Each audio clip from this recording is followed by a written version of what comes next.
Hi hello all welcome to my channel Bindugona kitchen and blogs. So ఈరోజు వచ్చేసరికి day 5.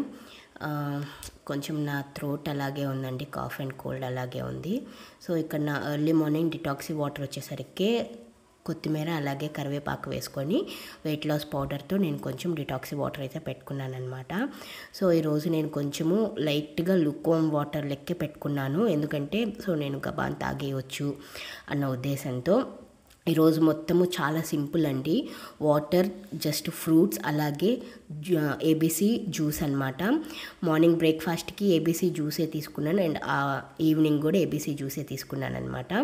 And ఇక్కడ 9:30 ఆ టైంకి నేనైతే సీడ్స్ తినేసాను అండ్ 11కి ఆ టైంకి నేనైతే ఏబీసీ జ్యూస్ అయితే ప్రిపేర్ చేసుకున్నాను అనమాట. జస్ట్ ఒక హాఫ్ యాపిల్, హాఫ్ బీట్రూట్, అలాగే హాఫ్ క్యారెట్ని వేసుకున్నాను.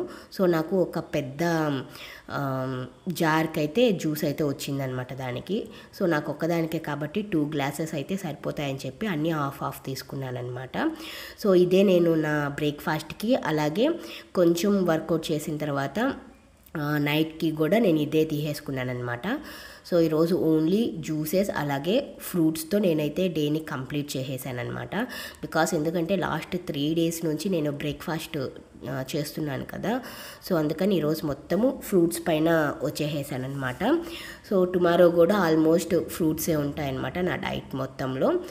సో ఇక్కడైతే ఏబీసీ జ్యూస్ అయితే రెడీ అయిపోయింది. కొంచెం నా ఫేస్ని కూడా ఇగ్నోర్ చేసేయండి, ఎందుకనంటే 4 days నుంచి కోల్డ్, కాఫ్ కదా, అలాగే ఫీవర్ కూడా ఉందన్నమాట ఒక 2 days నుంచి. సో అందుకని బాగా డ్రౌసీనెస్గా ఉందన్నమాట. నా బాడీ కూడా బాడీ పెయిన్స్ అలాగే ఉన్నాయన్నమాట. సో అందుకని అలా ఉన్నాను. అండ్ దెన్ ఆఫ్టర్నూన్ లంచ్ వచ్చేసరికి నేను 2:30కి చేశాను. ఫ్రూట్ బౌల్ ఎత్తుకున్నాను అనమాట. హాఫ్ వచ్చేసరికి యాపిల్, అలాగే ఒక హ్యాండ్ఫుల్ ఆఫ్ గ్రేప్స్ ఎత్తుకున్నాను అనమాట. సో నా లంచ్ అయిపోయిన తర్వాత ఇది ఈవినింగ్ వచ్చేసరికి జ్యూస్, మళ్ళీ ఏబీసీ జ్యూసే అనమాట. That's all. నా డే 5 అయితే కంప్లీట్ అయిపోయింది. Hope you like this video. Thanks for watching. Bye.